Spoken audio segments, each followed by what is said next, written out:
Vous êtes déjà sûrement tombé sur ce genre de pub sur les réseaux sociaux. Le fou, Fake Out of Home. C'est la tendance publicitaire de 2024. À moins que ce soit plus qu'une tendance.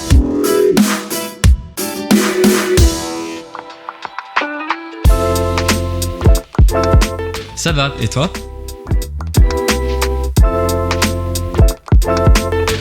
Je suis motion designer chez Coxy.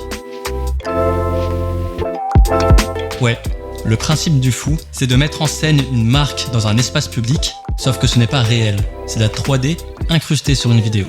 Au départ, c'était popularisé par des grandes marques de luxe ou de la mode, mais peu à peu, tout le monde s'y met. Des entreprises de tout secteur, des acteurs culturels ou encore des collectivités. Les gens sont sursollicités par une quantité incroyable de contenu. Du coup, il faut innover pour attirer l'attention sur sa marque. Il faut le fameux effet « waouh ». Et c'est exactement ce que fait le fou. Il étonne et attire l'attention d'une façon nouvelle. On produit du contenu engageant et potentiellement viral. C'est typiquement du snack content et c'est particulièrement adapté à Facebook, Instagram, TikTok. Et surtout, c'est l'occasion d'être original et surprenant. On cherche un surréalisme qui soit crédible, spectaculaire, voire poétique.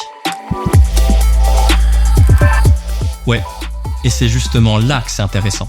La spécificité du fou, c'est qu'à l'heure des deepfakes, il vient titiller la crédulité de l'audience. En jouant avec la limite entre le réel et le fake, le fou sème le doute. Est-ce que ce que l'on regarde est vrai ou pas ? Bien sûr, il ne s'agit pas non plus de tromper les gens, mais de les intriguer.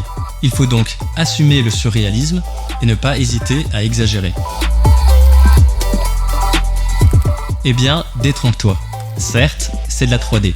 Et pas n'importe quelle 3D. Elle demande des compétences techniques plutôt rares. Tracking, photoréalisme, simulation physique, compositing, mais on parle de micro-contenu. C'est très court, quelques secondes à peine, donc ça limite grandement le coût de production. Finalement, quand on compare ce que ça coûte à la performance potentielle de la campagne, on se retrouve avec un ratio intéressant. Il nous faut une vidéo prise dans la vraie vie, de préférence autour d'un endroit bien identifiable pour capter l'attention. On peut filmer sur un trépied et chercher un mouvement lissé, voire complètement statique, ou alors on peut utiliser un drone, ou alors tout simplement filmer avec un bon téléphone qu'on tient dans sa main. En tout cas, il faut éviter au maximum les secousses pour faciliter l'étape suivante, le tracking. Il s'agit d'interpréter le mouvement de caméra dans le logiciel 3D. En parallèle, on modélise et on anime ce qu'on va incruster dans la vidéo. Et on termine avec le compositing, où on peaufine l'incrustation. En option et pour sublimer le tout, on peut rajouter de la musique ou du sound design. Et voilà, plus qu'à diffuser. À première vue, on pourrait penser que ce n'est qu'une mode passagère. Que, comme toute tendance, celle-ci finira par s'essouffler. Mais moi, je pense que la tendance qu'on connaît aujourd'hui n'est qu'une avant-garde. Elle va s'enrichir et évoluer dans des formes inédites.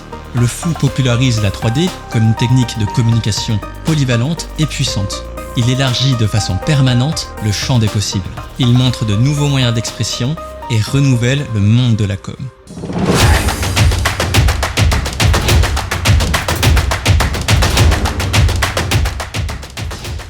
Le plus réconfortant pour moi, c'est les pâtisseries et j'ai un petit faible pour les cinnamon rolls.